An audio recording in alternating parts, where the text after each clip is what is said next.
Welcome to the Wake Up Call for the Soul podcast with Bill and Claire, where we go deep and wide on subjects intended to support our awakening to greater truth, beauty, goodness, freedom, joy, peace, harmony, and love.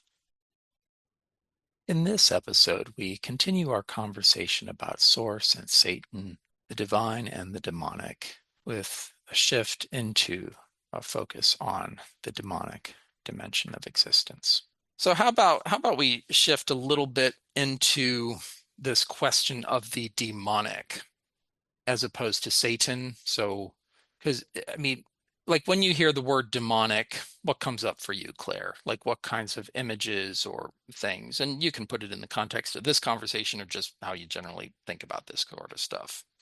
Oh yeah, just like big, dark, shadowy figures with like claws, and they drain all your energy and your life force and, you know, tempt you and haunt you, and all these terrible things cause disease and cause Mhm. fear. Uh, that's kind of always how I have seen it, or just, Mhm. sometimes people will talk about like a coldness, a cold sensation, or, you know, Mhm.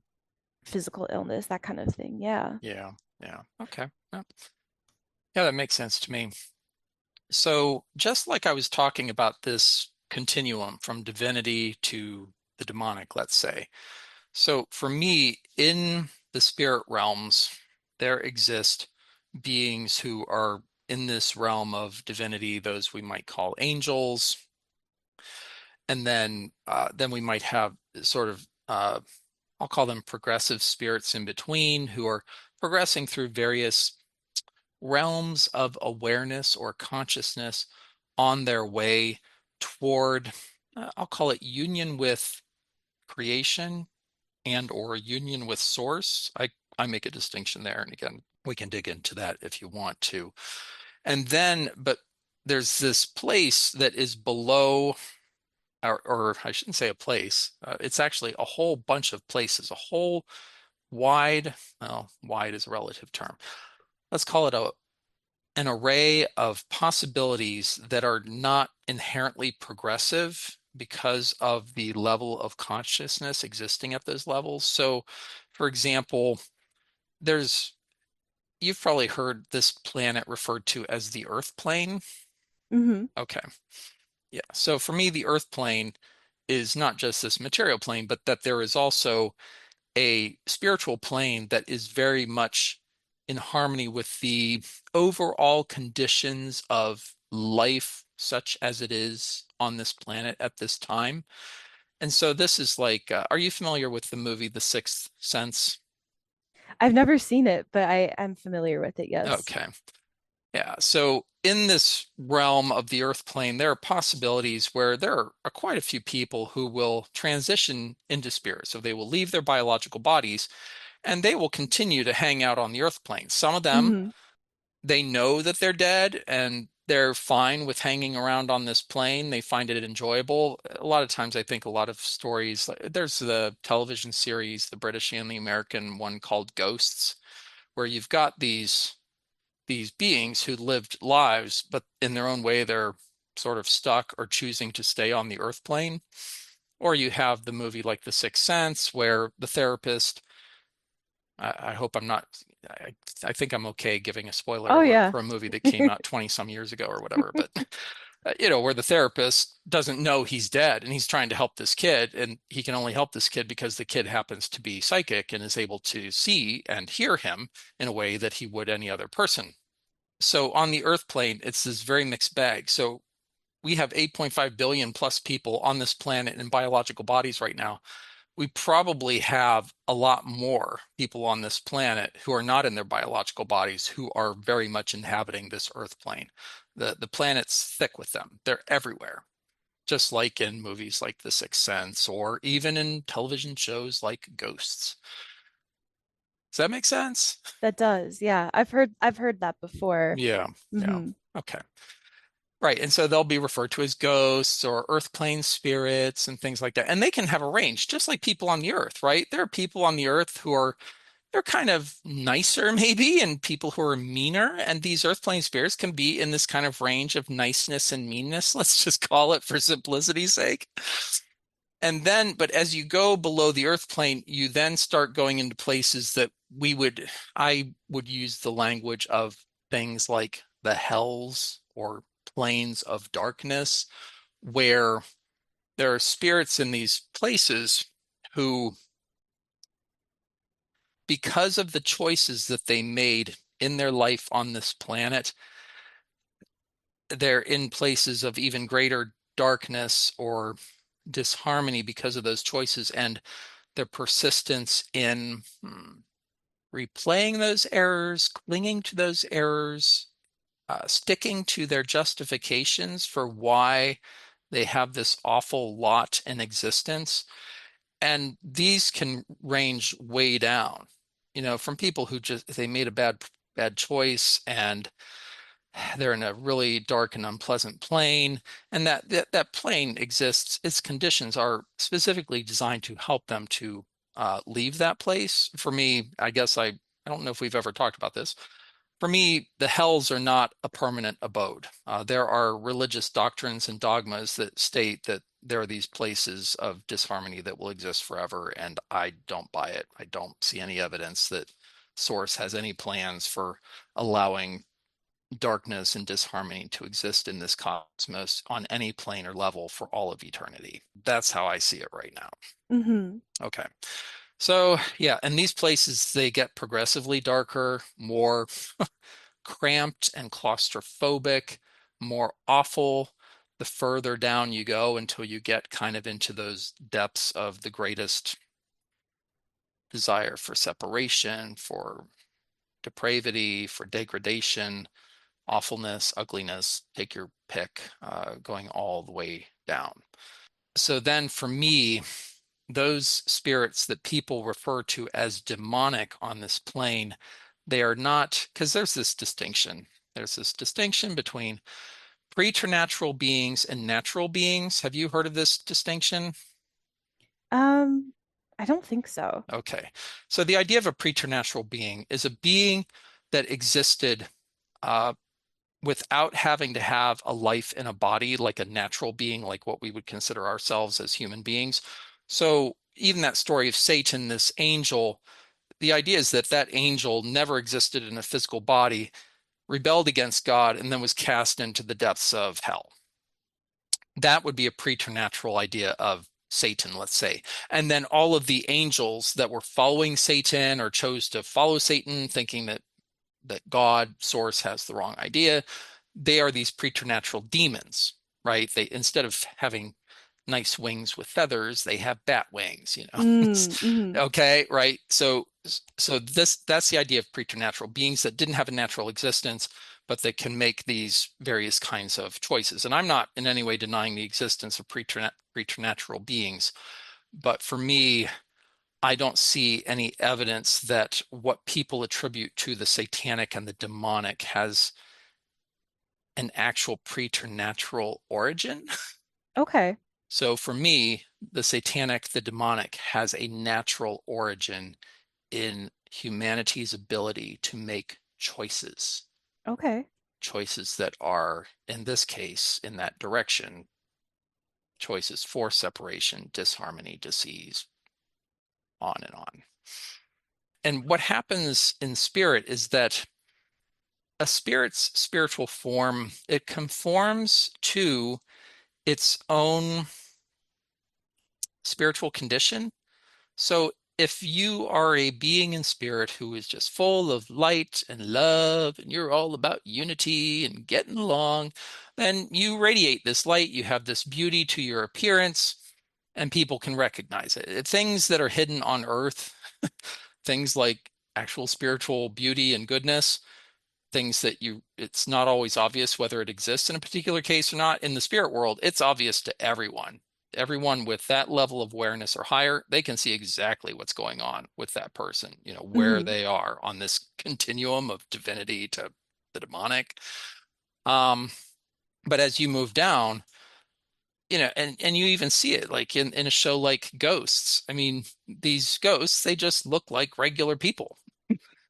Yeah. And right, and that people in the earth plane, they pretty much look like regular people because that's what they are and that's where they live. But as you move down from the earth plane into what I'm referring to as hells, multiple layers and levels of degraded consciousness, awareness, and choice, that the appearance of these spirits continues to degrade.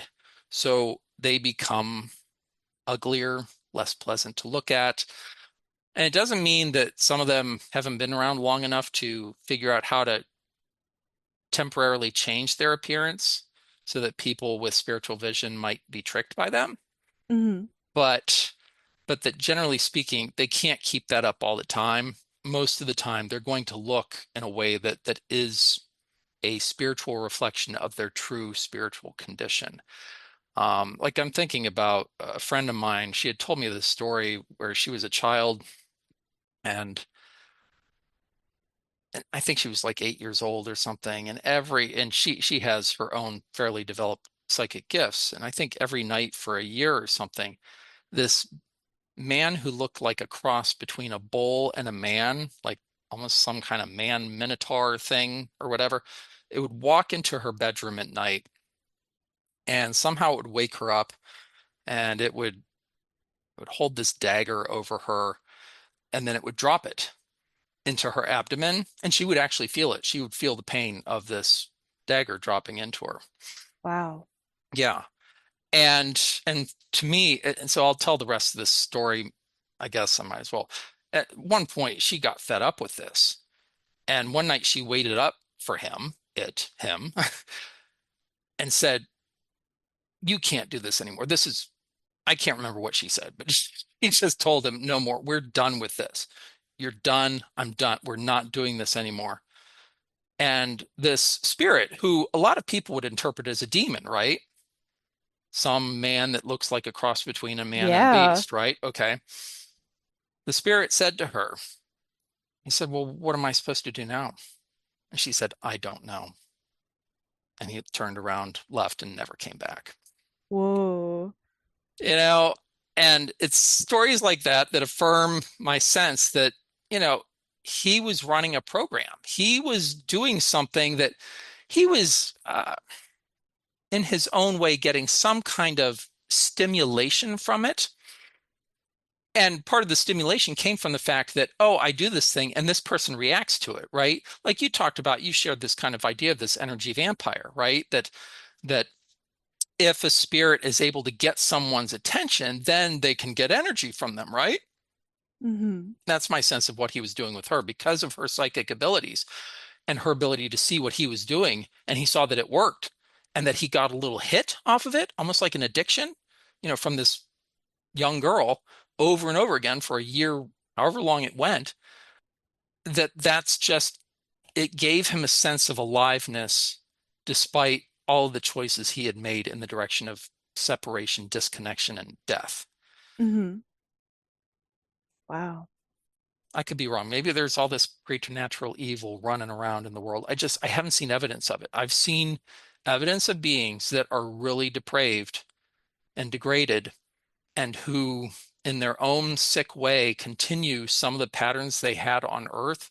And because they're in spirit, they can get away with certain things that they couldn't even get away with in Earth life. And in their own way, they can form a rapport with someone, what people might call possession or obsession with a spirit who desires to control them. And like you said, they can promote things like disease. They can break up relationships. They can help people lose their jobs. A lot of them, Earth plane and certain other places, I mean, they have addictions or attachments to things on the Earth plane, whether it's sex or food or drugs or whatever, and they'll influence people who resonate with those things through the law of attraction. So Mm. like that's what I see happening in the world. I don't see preternatural demons and a preternatural Satan with this conspiracy that is just designed to undermine everything that source is up to. I just see a whole bunch of beings, entities who are really hurt, damaged, and in their own way, they are struggling with the burden of their past choices and their unwillingness to change direction in their lives, if that makes sense. So I think that gives you some sense of where I'm coming from on that end of the continuum, that we are not dealing with inherently evil beings. We're dealing with people who, entered into a harsh reality in this world, and that harsh reality traumatized them. And some of their ways of handling that trauma were extremely dysfunctional, leading them to make more and more choices in a direction that was leading to greater and greater spiritual degradation for themselves until at some point they find themselves in spirit and they don't know how to get out. They don't, Yeah. they have, and think about it. I mean, how many people have been taught that if you find yourself in hell, you're stuck there for eternity? There's no getting out, right? Mm-hmm. I mean, there are spiritual traditions that teach this. And so if you have traditions teaching this idea and then you have spirits who are believing it, then why would they even try to get out? They're like, well, I'm going to try to make the best of this hell that I can. Mm-hmm. I find that really sad. But for me, those conditions that they experience are intended to, I guess, create sufficient discomfort to maybe help them to make choices that can move them in the direction of light, whatever place they find themselves in. And also I know that there are many spirits in these more progressive spheres and higher spheres of spirit, more in this realm of union with nature, with creation, with source, and that many of these beings and spirits, they do their best to help those in these lower places. They keep making the efforts, and it's very hard and challenging work for them because if you're a progressive spirit, then in a way you have to lower yourself in order for these spirits to even perceive that you exist. To be like, oh, wait, there's someone here. You know what I'm saying? Because of the relative frequencies involved. And anyways, and so some of the work that happens with even human beings on this planet, that is that there are human beings on this planet who, in their own way, whether they're consciously aware of it or not, are trying to help spirits in these lower, darker places to get free of their conditions. Because us being on the earth plane, we have the ability to form a rapport with these beings and spirits in that way that a lot of higher spirits just have a really difficult time doing because of their own higher, whatever you want to call it, vibration, frequency, Mm-hmm. whatnot. I don't consider that to be work for the faint of heart. And I think that that work, typically, based on my understanding of it, is done by people who have ridiculously solid spiritual practice and discipline and who are seeking always to be in the light so that the conditions that they encounter as they're helping people who are dealing with issues of spirit obsession or possession or things, that those conditions do not impact them in a negative way, as they're trying to help either with those kinds of things or with just spirits who are in these dark places who are lost and alone and afraid and need help. Yeah. All right. Wow. Hmm.